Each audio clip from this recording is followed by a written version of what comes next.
My sister brought my ex to my wedding as their plus one. The champagne flute slipped from my fingers and shattered against the marble floor of the bridal suite, sending crystal shards across my ivory train. But I barely noticed the mess. I was too busy staring out the window at the garden below, watching my sister Emma laugh and touch the arm of the one person I never wanted to see again. Marcus. My ex-boyfriend of 3 years. The man who had systematically destroyed my confidence, cheated on me with at least 2 women I knew about, and left me questioning my worth for months after our explosive breakup 18 months ago. And Emma had brought him to my wedding as her plus one. Shit, Jess, what happened? My best friend and co-maid of honor, Rachel, rushed over with paper towels, carefully stepping around the broken glass. You look like you've seen a ghost.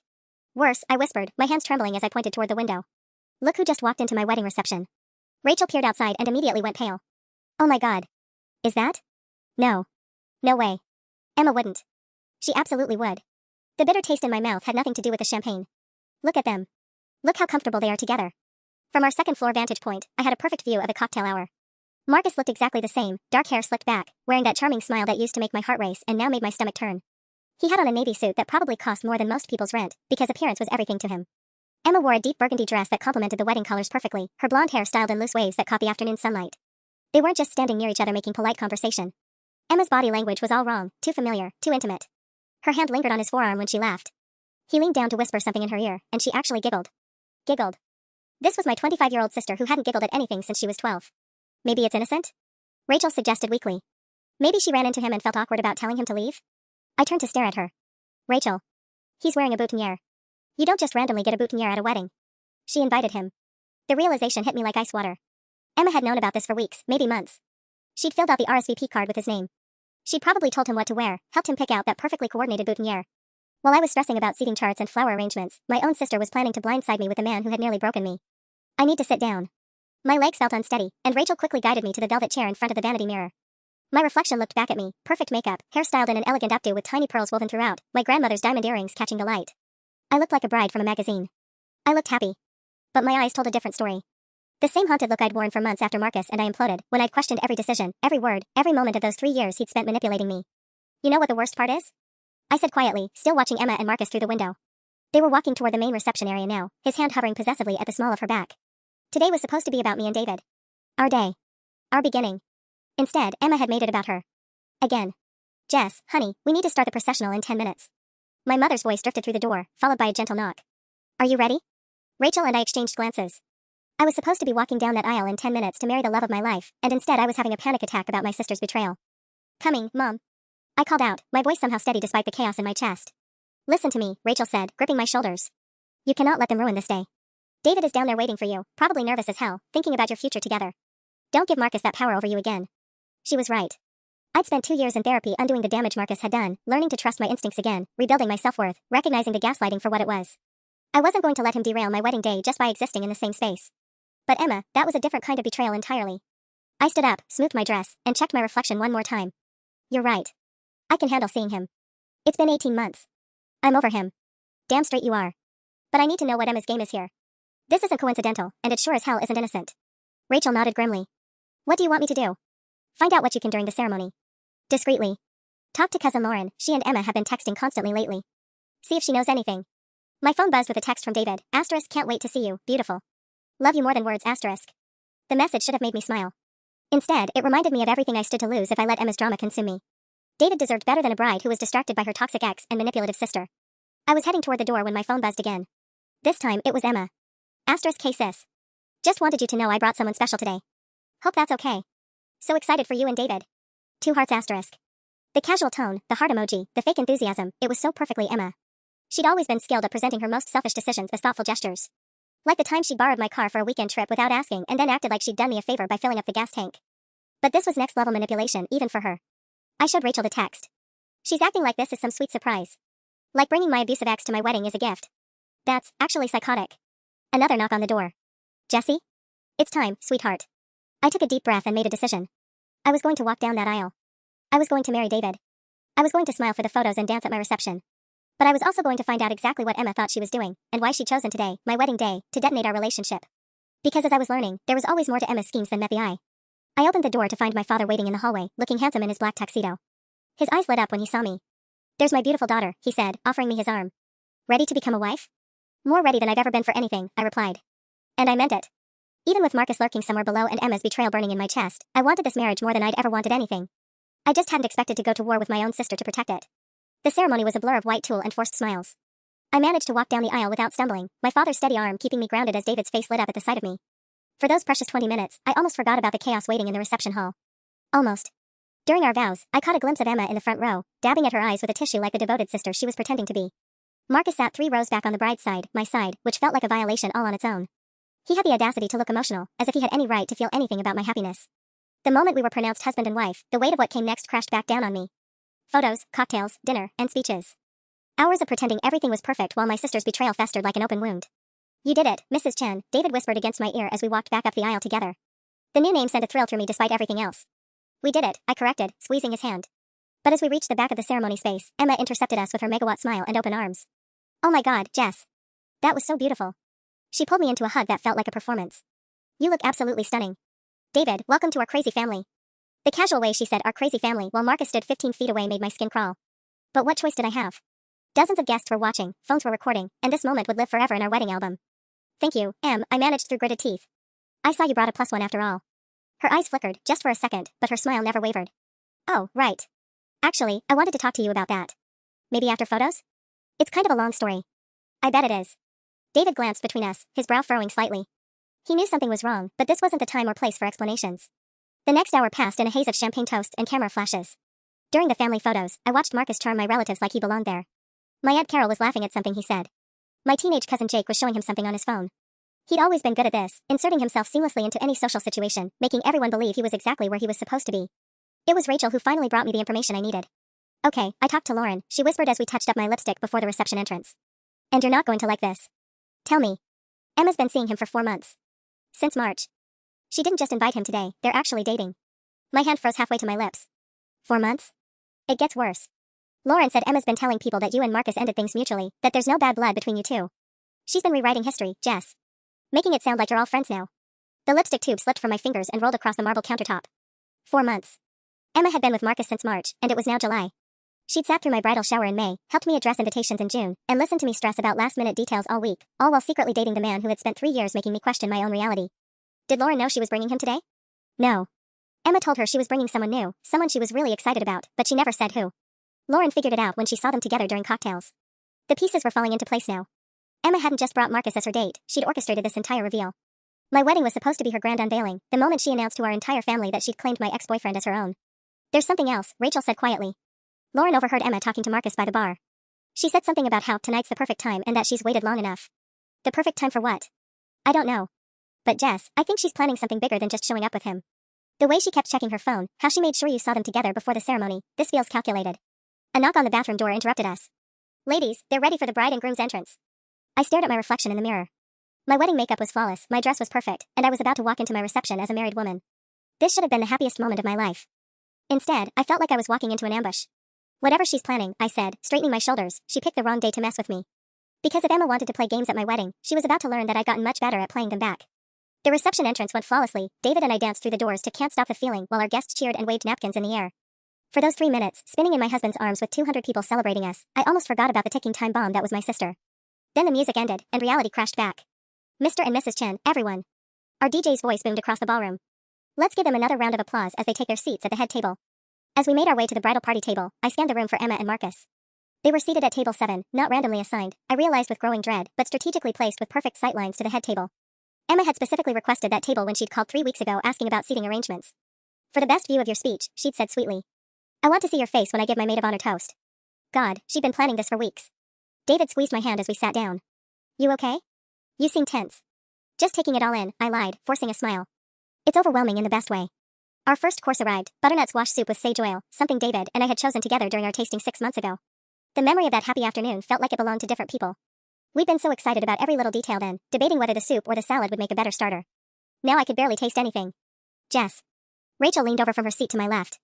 "Don't look now, but Marcus just got up to use the restroom." I waited 30 seconds, then excused myself to touch up my makeup.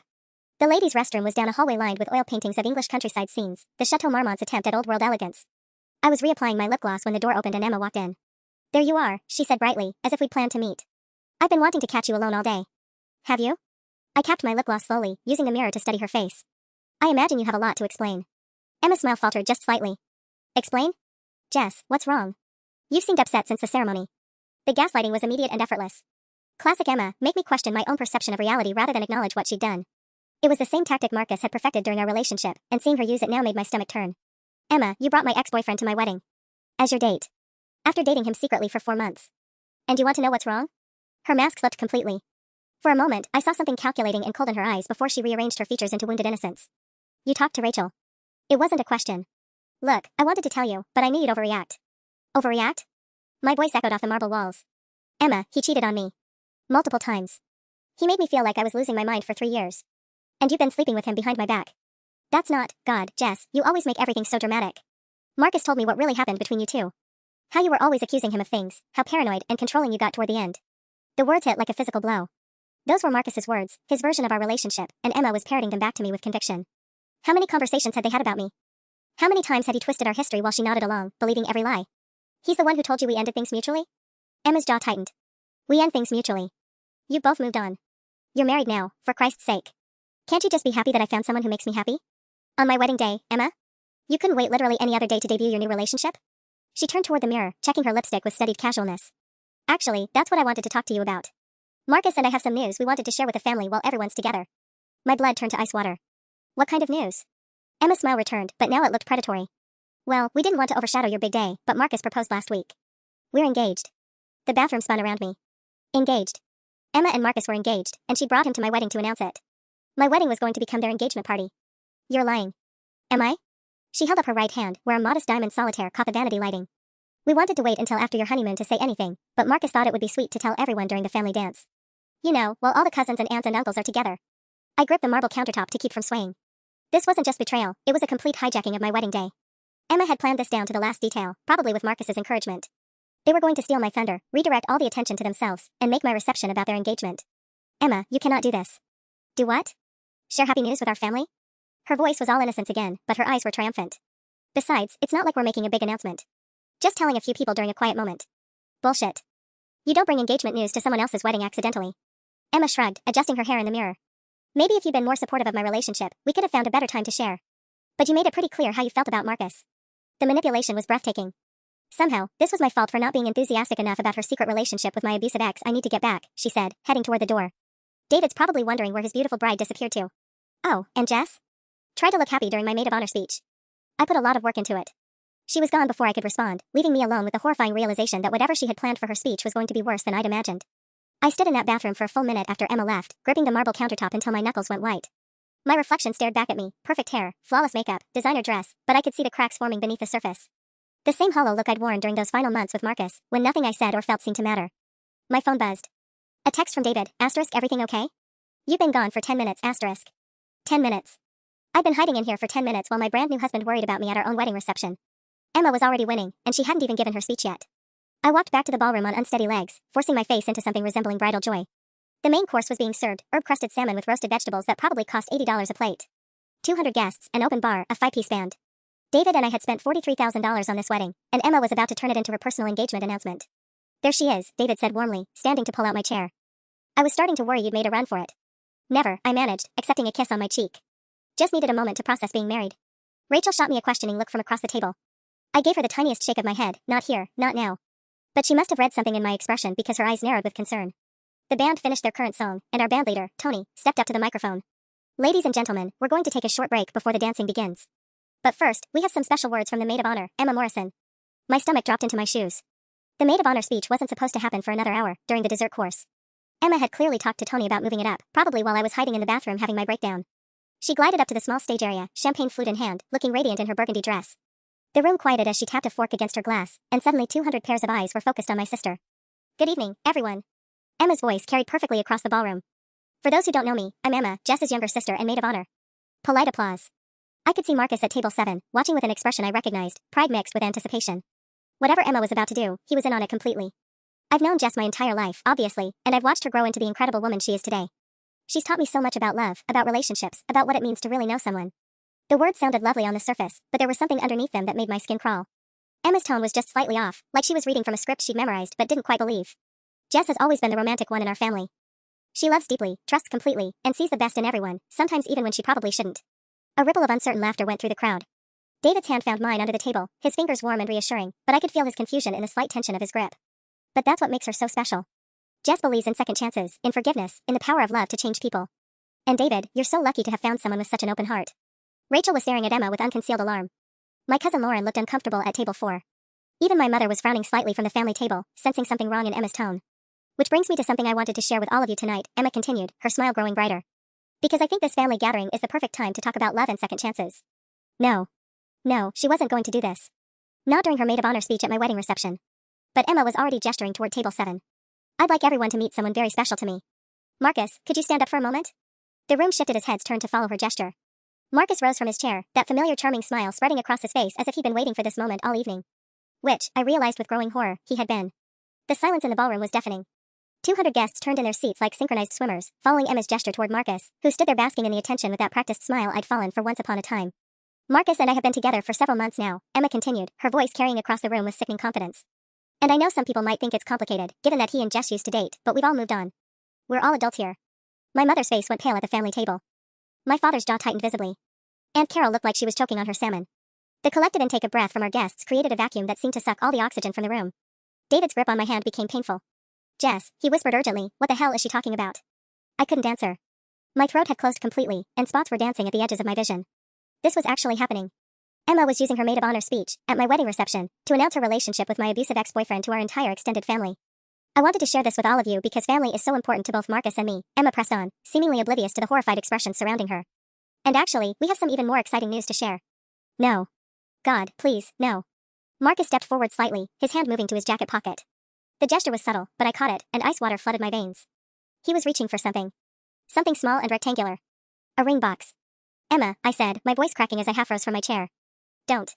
But she was already holding up her left hand, not her right hand where she'd shown me the modest solitaire in the bathroom, but her left hand, which now sported a different ring entirely. A larger diamond, more elaborate setting, clearly chosen to photograph well under the ballroom's crystal chandeliers. Marcus proposed 3 days ago, and I said yes. Emma's voice rang out triumphantly. We're engaged. The room erupted. Not in celebration, but in a chaos of shocked murmurs, scraping chairs, and uncomfortable shuffling. I heard my mother's sharp Emma, from across the room. Rachel shot to her feet beside me, her face murderous. Several of David's groomsmen were exchanging horrified looks. But what cut through everything else was David's voice, low and dangerous beside me. She brought your ex-boyfriend to our wedding. And she's announcing their engagement during her maid of honor speech? I nodded mutely, watching Marcus beam as if this were perfectly normal. As if hijacking someone else's wedding reception for your own engagement announcement was just typical Saturday night behavior. How long has this been going on? David's voice was deadly calm, the tone he used in court when he was about to destroy someone's case. 4 months. Since March. The words felt like ground glass in my throat. She's been lying to everyone, rewriting history, making it sound like Marcus, and I ended things amicably. David's face went through several expressions in rapid succession, confusion, realization, fury. He started to stand, probably to put an end to this nightmare, but I grabbed his arm. Wait, I whispered. Let her finish. I want everyone to see exactly who she really is. Because Emma wasn't done. She was still standing there with her champagne glass raised, waiting for congratulations that weren't coming. The silence stretched out uncomfortably as our guests sat frozen in their seats, unsure whether they were supposed to applaud or pretend this wasn't happening. Marcus cleared his throat and stepped closer to the stage area. I know this might seem sudden, he said, his voice carrying that smooth, reasonable tone I remembered so well. But when you know, you know. Emma and I have something really special, and we couldn't be happier. The audacity was breathtaking. He was standing in front of my entire family, at my wedding reception, talking about his happiness with my sister as if I were already dead and buried. That's when I realized Emma had made a crucial miscalculation. She'd expected me to sit there and take it, to be too shocked or too concerned with appearances to fight back. She thought she could steamroll right over me just like she had our entire lives, and I'd quietly absorb the humiliation for the sake of family harmony. But Emma had forgotten something important about me, something Marcus had tried to beat out of me for 3 years but hadn't quite managed. I was done being a victim. I stood up slowly, my chair scraping against the marble floor with a sound that seemed to echo through the stunned silence. Every eye in the room turned toward me, some pitying, some horrified, some waiting to see what the bride would do when her own sister detonated a bomb at her wedding reception. Emma, I said, my voice carrying clearly across the ballroom without the microphone. Before you continue, I think our guests deserve to know the whole truth about your relationship with Marcus. Emma's smile flickered. Jess, don't make this awkward. Awkward? I let out a laugh that sounded foreign to my own ears. You just announced your engagement at my wedding reception, and you're worried about things getting awkward? David rose beside me, his hand finding the small of my back in silent support. I could feel his strength flowing into me, reminding me that I wasn't the same broken woman who'd let Marcus manipulate me for 3 years. See, here's what Emma hasn't told you all, I continued, taking a step toward the stage. Marcus didn't just use to date me. He spent 3 years systematically destroying my self-confidence, cheating on me with at least 3 different women, and convincing me that my own memories and instincts were wrong. The room was dead silent now. Even the catering staff had stopped moving, frozen with plates of salmon halfway to tables. Emma knows this, of course.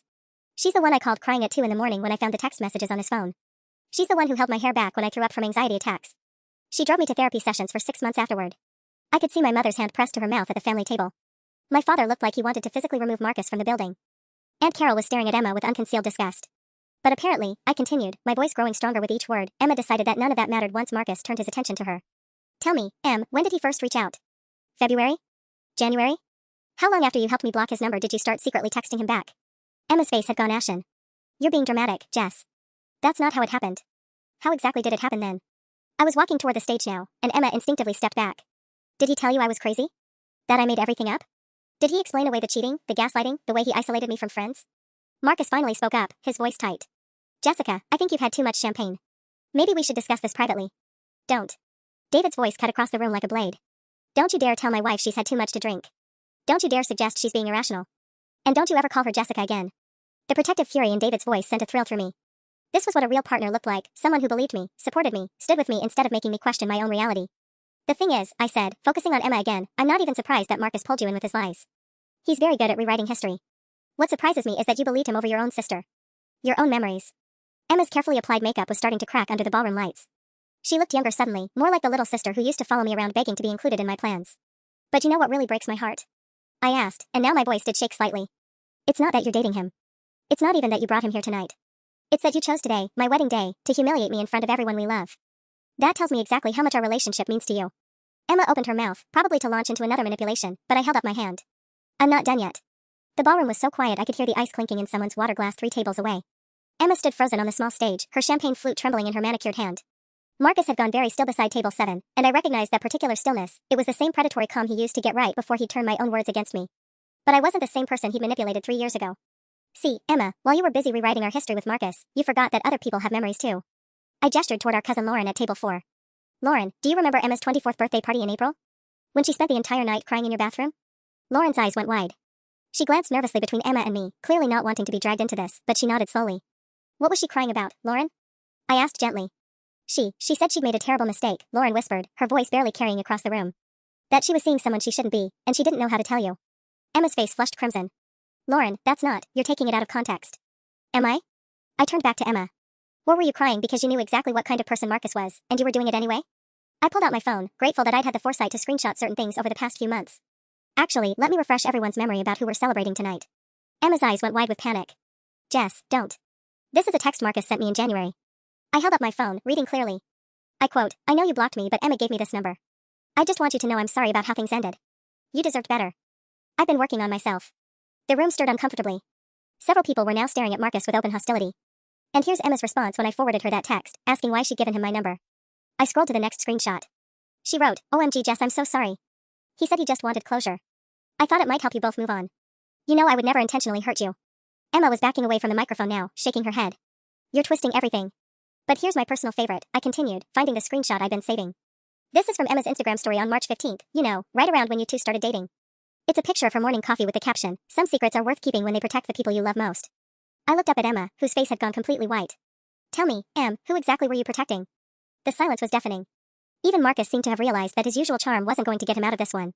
My mother looked like she was fighting back tears. My father's hands were clenched into fists. David stepped closer to me, his voice low but carrying across the room. So let me understand this correctly. You've been lying to Jessica for 4 months, secretly dating the man who emotionally abused her, and then you decided to announce your engagement at our wedding reception? Emma finally found her voice, but it came out as a desperate whine. It wasn't supposed to happen like this. Marcus said you'd understand eventually, that you'd want us to be happy. Marcus said. I laughed bitterly. God, Emma, do you hear yourself? You're 25 years old, and you're parroting his exact words like a teenager with her first boyfriend.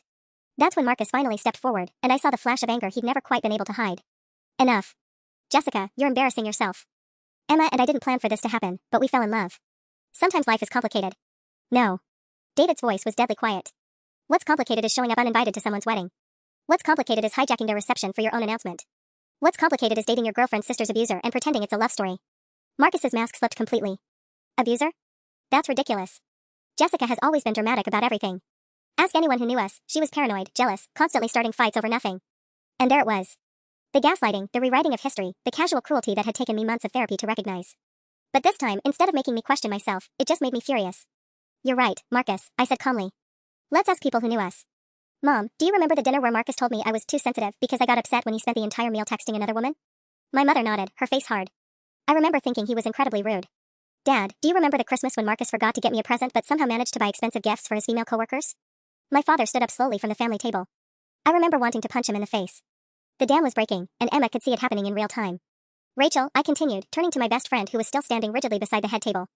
Do you remember the night you had to come pick me up from Marcus's apartment because he'd hidden my car keys and told me I was too drunk to drive after half a glass of wine? Rachel's voice was ice cold. I remember you calling me at midnight, whispering because you were locked in his bathroom. And I remember him answering the door like nothing was wrong, telling me you were having one of your episodes. Each revelation hit Emma like a physical blow. She kept glancing desperately at Marcus, as if he could somehow explain away 3 years of documented psychological abuse, but he was too busy trying to salvage his own image.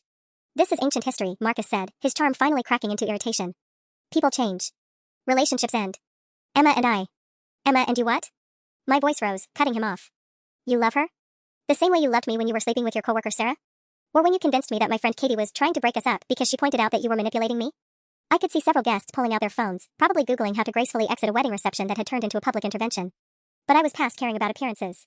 Here's what really happened, for anyone keeping track, I announced, my voice carrying to every corner of the ballroom. Marcus spent January and February trying to get back in touch with me through my sister. When that didn't work, he switched tactics and went after her instead. Because that's what predators do, they find new targets. Emma finally exploded. Stop calling him a predator. God, Jess, not everything is about you. Maybe, just maybe, Marcus and I have something real, something you were too damaged to give him. The words hung in the air like poison gas. Too damaged. Emma had just told our entire family that I was too damaged for love, at my own wedding reception, while standing next to the man who had caused that damage in the first place. The silence that followed was different from before. This wasn't shocked surprise, this was the sound of 200 people watching my sister reveal exactly who she really was. David stepped forward, his lawyer voice cutting through the tension. Emma, I want you and Marcus to leave. Now. You can't throw us out, Emma said, but her voice wavered. We're family. No, my mother said, rising from the family table with tears streaming down her cheeks. Family doesn't do this to each other. Family doesn't bring someone's abuser to their wedding. Family doesn't humiliate their sister on the most important day of her life. My father was already walking toward the exit, probably to make sure security was available if needed.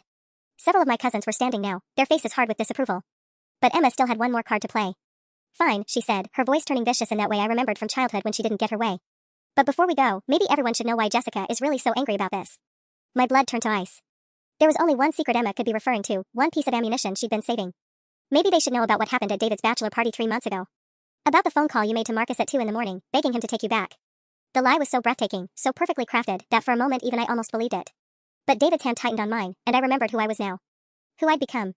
I wasn't falling for this anymore. Nice try, Emma, I said quietly. But you just made one crucial mistake. 3 months ago, I was in Hawaii for David's bachelor party weekend, I said, my voice carrying clearly across the stunned ballroom. We were at the Fairmont Orchid from May 15th through the 18th. I have about 40 witnesses, including David's groomsmen, who can confirm I never left the resort. David stepped forward, his face murderous. I had the credit card statements, the flight records, and about 100 photos proving exactly where my wife was every single day of that weekend. Including the ones from 2 in the morning when we were doing karaoke at the resort bar. Emma's face crumbled as she realized her desperation had led her to a lie that could be easily disproven. But I wasn't done yet. But here's what's really interesting about that timeline, Emma. May 15th was the weekend you told Mom you couldn't make it to Cousin Jennifer's baby shower because you had food poisoning. The same weekend your location services showed you weren't at your apartment. Rachel's eyes went wide with realization. Oh my God. You were with him that weekend. That's when you two got together for the first time, I finished.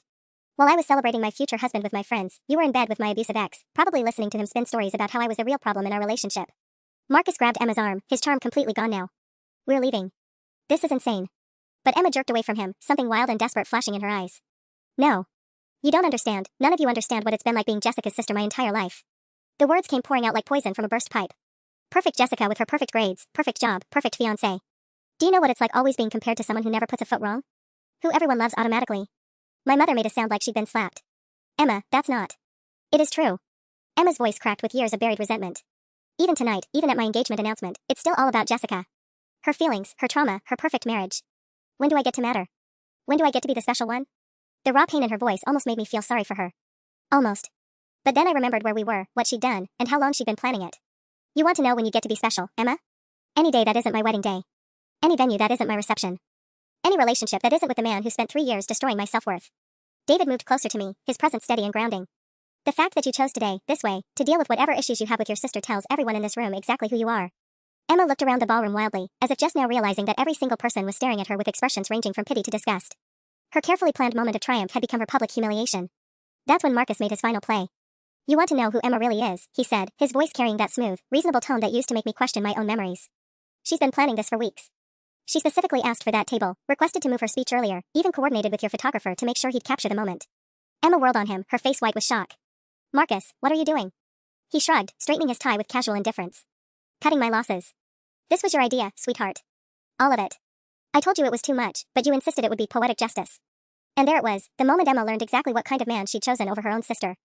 The betrayal on Emma's face as Marcus threw her under the bus would have been satisfying if it weren't happening at my own wedding reception. She stood there frozen, watching the man she'd sacrificed our relationship for abandon her the second things got uncomfortable. Poetic justice? I repeated, the words tasting bitter. Emma, what exactly did you think you were getting justice for? But Marcus wasn't finished destroying her. She called it Operation Karma, he continued with that cruel smile I remembered so well. Had this whole theory that you'd stolen her spotlight our entire lives, and it was time for payback. She even made a timeline, your engagement announcement, bridal shower, bachelorette party. She wanted to contaminate each of your special moments with reminders of me. My mother gasped audibly. Rachel's mouth fell open. Even David, who'd seen the worst of human nature in his legal practice, looked genuinely shocked at the calculated cruelty of it. The engagement photos we posted in January? Marcus went on, clearly enjoying Emma's horror. She made sure to wear the same shade of lipstick you wore in yours. The restaurant where we had our first official date? Chez Laurent, where you and I went for your birthday 2 years ago. She researched every detail of our relationship so she could recreate it. Emma finally found her voice, but it came out as a broken whisper. You said it was romantic. You said you wanted to make new memories in those places. I said what you wanted to hear, Marcus replied with a shrug. Just like I'm sure David does with Jessica. It's called managing your girlfriend's emotions.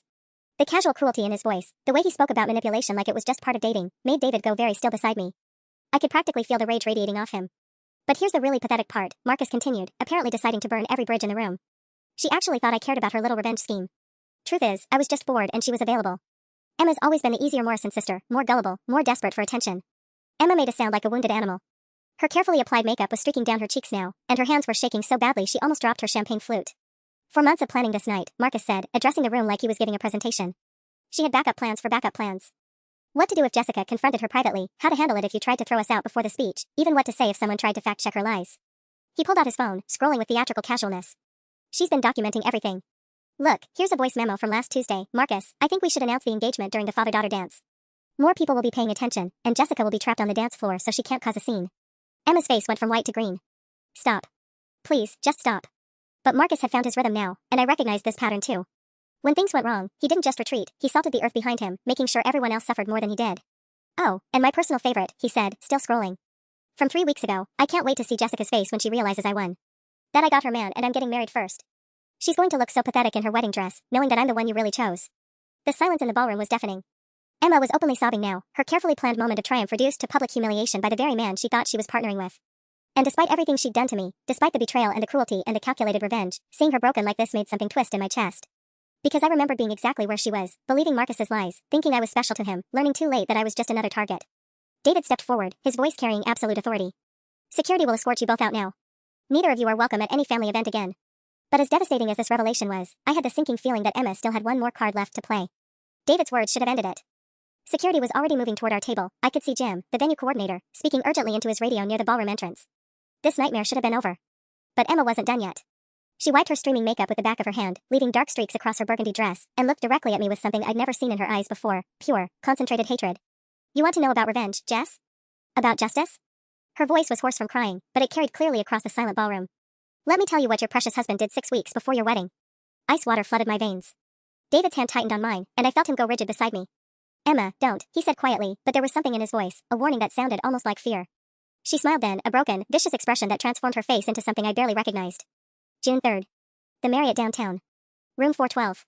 The specific details hit like physical blows. Dates, locations, room numbers, Emma had done her research. But this couldn't be real. David wouldn't. We'd been planning our wedding, picking out flowers, discussing our future. He'd been working late on the Patterson murder case, coming home exhausted every night. You're lying, I whispered, but my voice cracked on the words. Am I? Emma pulled out her phone, fingers flying across the screen. Marcus isn't the only one who keeps receipts. David, do you want to tell her about Stephanie Chen from your law firm, or should I? The name hit me like a punch to the gut. Stephanie Chen, David's colleague, the brilliant associate who'd been working closely with him on several major cases. She was beautiful, accomplished, single. And she shared David's last name now, which felt like some kind of sick cosmic joke. That's enough, David said, stepping forward with his hands raised. Emma, I don't know what game you're playing, but... It's not a game. Emma's voice rose to near hysteria. God, you're all such hypocrites. Jessica acts like she's so pure, so victimized, but her perfect husband was screwing his coworker 2 months before their wedding. The room seemed to tilt sideways. 200 guests sat frozen in their chairs, their faces a blur of shock and uncomfortable fascination. My mother had her hands pressed to her mouth. Rachel was staring at David with undisguised horror. Show them the photos, David, Emma continued, her voice gaining strength from my obvious distress. Or I will. Because unlike Jessica, I actually have proof of what I'm saying. My husband of 3 hours, looked like he was about to be sick. The color had drained from his face, and his usual confident posture had crumpled into something defensive and ashamed. Jess, I can explain, he started, and those 4 words destroyed something fundamental inside me. Because innocent people don't need to explain. Innocent people deny, they get angry, they demand proof. They don't stand at their own wedding reception looking guilty and asking for a chance to explain. Oh my god, I breathed, taking a step backward. Oh my god, it's true. The betrayal was so complete, so devastating, that for a moment I couldn't breathe. Marcus had been terrible, but I'd escaped him. I'd healed from him. David was supposed to be my fresh start, my proof that healthy love existed. Instead, he'd been lying to me for weeks while I planned our wedding. Emma was watching my face with savage satisfaction, all traces of her earlier breakdown gone. June 3rd, June 10th, June 17th. 3 different hotels, David.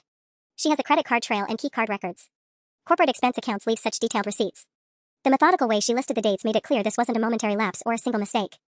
This was an affair, ongoing, deliberate, happening while I picked out centerpieces and worried about seating charts. How long have you known? I asked Emma, my voice sounding foreign to my own ears. Since the beginning of July. Stephanie reached out to me on social media after she saw our engagement announcement in the paper. Wanted to clear her conscience before the wedding. Emma's smile turned predatory. She assumed I already knew. Poor girl felt terrible when she realized she was breaking the news. David finally found his voice. Jess, please. We need to talk privately. This isn't how you should find out. How I should find out. I laughed, and the sound was completely unhinged. When exactly was the right time, David? During our first dance? On our honeymoon? Our first anniversary? The devastating irony wasn't lost on me. I'd spent the entire evening exposing Marcus's manipulation and Emma's betrayal, defending my right to be believed and supported, only to discover that my own husband had been cheating on me throughout our engagement. Rachel moved closer, her face pale with shock. David, tell me this isn't true. Tell me Emma's making this up. But David couldn't meet her eyes. He couldn't meet anyone's eyes. That's when I knew with absolute certainty that my marriage was over 3 hours after it began. The silence stretched on for what felt like hours but was probably only seconds. David's inability to deny Emma's accusations hung in the air like a toxic cloud, poisoning everything it touched. My wedding dress suddenly felt impossibly heavy, the beaded bodice constricting around my ribs until I could barely breathe. The Patterson merger, I said quietly, the pieces falling into place with sickening clarity. All those late nights. All those weekend meetings. You were with her. David's shoulders sagged in defeat. Jess, it wasn't supposed to happen. Stephanie and I were working 18-hour days, and one night we went for drinks to decompress, and you fucked her in a hotel room while I was at home addressing our wedding invitations, I finished, my voice cutting through his pathetic explanation. A collective intake of breath rippled through the ballroom. My father had gone completely still at the family table, his face a mask of barely contained rage. My mother was openly weeping now, her carefully applied makeup streaking down her cheeks. It was a mistake, David said desperately. A huge mistake. It meant nothing. 3 hotels, David. 3 separate occasions. That's not a mistake, that's a choice you made over and over again. Emma was practically glowing with vindictive satisfaction, her earlier humiliation forgotten in the face of my complete devastation. Tell her about the weekend in Napa, David. July 21st through 23rd. While Jessica was at her bachelorette party in Vegas, celebrating her upcoming marriage to you. My knees went weak. My bachelorette party, the weekend I'd spent with Rachel and my college friends, talking about how excited I was to marry David, how lucky I felt to have found him. While I was toasting our future in some tacky Vegas bar, he was in wine country with his mistress. You sent me pictures, I whispered, remembering the texts he'd sent that weekend. Photos of legal briefs and his hotel room desk, complaints about having to work while I was having fun. You sent me pictures of case files to make me think you were working. David's face crumpled. Jess, please. I know how this looks. How this looks. My voice rose to match Emma's earlier hysteria. This looks like you've been lying to my face for 2 months while I planned a wedding to someone who doesn't exist. That's when Rachel stepped forward, her face harder than I'd ever seen it. David, my office handles the catering contracts for the Marriott downtown. I can verify Emma's information in about 30 seconds. The threat was clear. Rachel had connections, access to records, the ability to prove or disprove Emma's claims immediately. David's face went ashen as he realized his lies were about to be exposed in real time. Don't, he said quietly. Rachel, please don't. Yes, it's true. All of it. The admission hit me like a physical blow. I actually staggered backward, my heel catching in the beating of my train. Only my grip on the chair back kept me upright. The weekend I was choosing our wedding cake, I said, my voice hollow. You were with her when I called to ask if you preferred vanilla or red velvet. David nodded miserably. We took a break to discuss cake flavors. I told her you were, he stopped himself, but the damage was already done. You told her I was what, David? Boring? Needy? Did you and Stephanie have a good laugh about your fiancé calling to bother you with wedding details while you were in bed together? The cruelty of it was breathtaking. Not just the cheating, but the casual way he'd compartmentalized our relationship, discussing our wedding plans with his mistress like I was some irritating obligation he had to manage. Emma's voice cut through my devastation. Show them the photos, David. Stephanie took lots of photos. The blood drained from my face as David's expression shifted from shame to panic. What photos? I whispered. Emma's smile turned cruel. Oh, Stephanie documented everything. She thought you two were getting divorced. David told her the engagement was just for show, that you'd already grown apart but the wedding was too expensive to cancel. Each word felt like a knife between my ribs. You told her what? I never, David started, but Emma was already scrolling through her phone. Here's my personal favorite, she said, turning the screen toward our horrified guests. David and Stephanie at the Ritz-Carlton in Napa. July 22nd, 2:47 p.m. While you were getting your nails done for the wedding, he was getting his dick. Enough. My father's voice boomed across the ballroom as he shot to his feet. I'd never heard him use that tone before, not in 33 years of being his daughter. Security. Get these people out of my daughter's wedding now. But Emma wasn't finished destroying my life. One more thing, Jess. Stephanie's pregnant. The world stopped. Everything, the ballroom, the guests, the crystal chandeliers, went completely silent as those two words echoed in my head. Pregnant. David's mistress was pregnant. That's not, David's voice cracked. We don't know if. She's 8 weeks along, Emma continued relentlessly. Conception date puts it right around your bachelorette weekend. Isn't that romantic? While you were throwing up tequila in Vegas, David was creating a baby with someone else. I couldn't breathe. Literally could not draw air into my lungs. The beaded bodice of my wedding dress felt like a vice around my chest, and black spots danced at the edges of my vision. Rachel caught me as my knees buckled. I've got you, she whispered, her strong arms keeping me upright. I've got you, Jess. Through the roaring in my ears, I heard David's voice. Jess, listen to me. Stephanie says it's mine, but we won't know for sure until. Until what? I managed to gasp. Until you get a paternity test? Until you decide whether to leave your wife of 3 hours for your pregnant mistress? The timing was devastating. 8 weeks pregnant meant she'd know soon after we returned from our honeymoon, if we even went now. Had David been planning to tell me in Tuscany? Or had he hoped to keep both lives running parallel indefinitely? How long were you going to keep this from me? I asked, my voice growing stronger with fury. Were you planning to be in the delivery room while I waited at home thinking you were working late? David's face was gray with panic. She only told me yesterday. Right before the rehearsal dinner. I was going to tell you after the honeymoon, when we could figure out. Figure out what? Whether you wanted to stay married to me or start a family with her? Emma laughed, actually laughed, at my devastation. The best part is, Stephanie wants to keep it. She's already looking at preschools in David's neighborhood. She assumes he'll do the right thing. My mother appeared beside me, her face streaked with mascara but her voice steady. Jessica, we're leaving. Right now. Mom, I can't just. Yes, you can. You're coming home with us tonight, and we'll figure out the rest tomorrow. She turned to David with ice in her voice. Don't you dare follow us. Don't call, don't text, don't show up at our house. You've done enough damage. David stepped forward desperately. Mrs. Morrison, please. I know how this looks, but Jess and I can work through this. Couples survive infidelity all the time. Couples survive infidelity, my father said quietly, moving to stand beside my mother. But you didn't just cheat, David. You lied through months of wedding planning, you humiliated our daughter in front of 200 people, and you got another woman pregnant. That's not infidelity, that's a complete betrayal of everything marriage means. Emma was still recording everything on her phone, probably already planning how to spin this story on social media. The final violation, turning my destroyed marriage into content. But as I looked around the ballroom at the shocked faces of everyone I loved, one thing became crystal clear. This wasn't my failure. This wasn't my fault. And unlike 3 years ago with Marcus, I wasn't going to spend months questioning my worth or wondering what I'd done wrong. I was going to burn it all down. I straightened my shoulders, stepped away from Rachel's supporting arms, and walked to the abandoned microphone where Emma had started this nightmare. My wedding dress rustled against the marble floor, the sound echoing through the stunned silence. Ladies and gentlemen, I said, my voice carrying clearly across the ballroom. Thank you for witnessing the most educational evening of my life. 200 faces stared back at me, some pitying, some shocked, some admiring my composure. David had gone pale, probably realizing I wasn't going to crumble quietly. I've learned that my sister spent 4 months planning to destroy my wedding day with my abusive ex-boyfriend. I've learned that my husband of 3 hours has been cheating on me with a pregnant coworker. And I've learned that neither of them thought I deserved the basic respect of honesty. Emma tried to interrupt. Jess, you can't just. Actually, I can. Because this is still my wedding, Emma. My reception. My microphone. I turned to address our guests directly. I want everyone here to understand something important. What you've witnessed tonight isn't just drama or family dysfunction. It's abuse. Systematic, calculated psychological abuse designed to make me question my own reality. David stepped forward. Jessica, please don't do this here. Don't do what, David? Tell the truth? Defend myself? Stop protecting people who've been lying to my face for months. I laughed, and the sound was crystal clear. I spent 3 years letting Marcus convince me I was crazy for trusting my instincts. I'm not making that mistake again. I pulled out my phone and opened my camera roll, finding the screenshots I'd been saving. Emma talked about receipts earlier. Well, I have some too. The first image filled the screen behind me as the venue's AV system picked up my phone's display. This is a text David sent me on July 22nd, the day he was in Napa with Stephanie. Missing you so much, can't wait to marry you next month. Sent at 3:15 p.m. The timestamp was clearly visible. Guests were leaning forward, phones out, some already filming. And this, I continued, swiping to the next screenshot, is Stephanie Chen's Instagram story from the same day, posted at 3:47 p.m. Notice the Ritz-Carlton Napa Valley location tag and a champagne flute with a caption, celebrating new beginnings. Gasps rippled through the crowd. The evidence was undeniable. David had been texting me about missing me while literally celebrating his affair. Emma, you said you wanted justice. Here's some justice for you. I swiped to another screenshot. This is your Venmo payment to Marcus Rodriguez on June 15th for $847. The description reads hotel and flowers for the plan. You literally paid him to help destroy my wedding. Emma's face went white as our relatives turned to stare at her with disgust. My cousin Lauren was shaking her head in disbelief. And David, I continued, turning back to my husband, since Stephanie's 8 weeks pregnant and you're so concerned about doing the right thing, let me help you out. I'm filing for annulment tomorrow morning. You're free to start your new family without the burden of a wife you never respected. I slipped off my wedding ring and placed it carefully on the small stage. Ladies and gentlemen, thank you for coming tonight. Dinner was $43,000, the bar is still open until midnight, and the band is paid through 11 p.m. Please enjoy the rest of your evening celebrating love, the real kind, built on honesty and respect. As I walked toward the exit, my father and mother flanked me like bodyguards. Behind us, I could hear the chaos erupting, David calling my name, Emma sobbing, guests talking in shocked whispers. But I kept walking, my head high, my spine straight. Because for the first time in years, I knew exactly who I was and what I deserved. And it wasn't this.